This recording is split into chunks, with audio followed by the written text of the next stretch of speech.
He's the one that spoke the word because he is the word. Yes. So when we read the word of God and you hear the word of God today, it's not just a word. It's a living word. It's a word that can change your life just like it changed our lives. We're going to go back to your testimony again about, now we were talking also about how we've come close to death. I know I almost drowned twice, and Satan tried to take me out on a job. I was in a cleaning fluid factory, and gas mask didn't work, and I was overcome by fumes, and I was like this close to death. How did Satan try to take you out? Well, after being so bad on drugs and having a mental illness and being caught in homelessness and my mother not helping the matters any, I wanted to kill myself. I decided I was going to go to one of the tallest buildings in the Bronx, in Lambert Projects. I was going to go to the 25th floor, up on a roof. I was going to jump off. I spoke to God up there. I said, Lord, if you're real, show me you're real. I have nowhere else to turn. I have nowhere to go. You know, I explained to the Lord. I said, look, Lord, I'm sick. I'm on drugs. I'm homeless. You got to show me some way. You got to show me something, Lord. So then I walked away. I felt God was going to help me. Then I walked away. But till today, I'm scared of heights. And that's something. The 25th floor? 25th floor. Wow. In the Bronx. You know, yeah, Satan wants us out.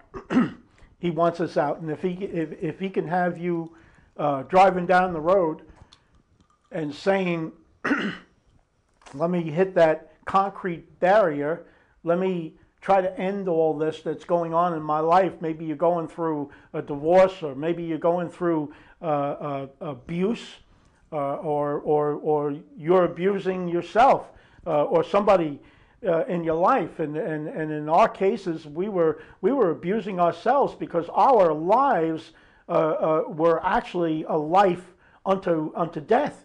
We were almost trying to kill ourselves, and you know, or at least to get to the point where we didn't want to know anything. So we would get as high as we possibly can. I was sharing a time when I did this window pane, which is acid, and when I took it, 15, 20 minutes went by and I didn't feel anything, so I took a couple more hits, and I don't even remember if I took any more after that. But when that finally hit me, I was totally berserk. And I thought somebody stole my keys.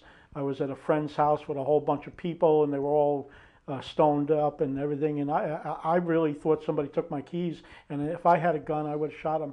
I would have killed everybody in the house. I was flipping out. I couldn't fathom what was going on. I finally got my keys. I don't even remember how. But then I got my car and I tried to go home. And I was on the Long Island Expressway, and the fog was terrible. It was dark, and you couldn't see 4 foot in front of the car. So of course I couldn't even see the exit sign for where I needed to get off, and I was lost. And I was so paranoid because I was having a bad trip with all that acid that I took. And I just remember crying out to God and saying, God, have mercy on me. Get me home. I'll never do that stuff again. And sure enough, I never did it again. But he got me home, and I have no idea how I got there. Like I said, I couldn't see anything. I couldn't see signs or anything else. Even if you looked for houses, you couldn't see houses going down a side street. That's how thick this fog was, you know. And being tripping at the same time, that didn't help. But God was still there, even though I was doing this. He was still there and protecting me, because I still cried out in the midst of even my sin. I was still crying out to God, God, have mercy on me, help me. And I'm sure you've had situations like that where you cried out to God, even though you were living in a bad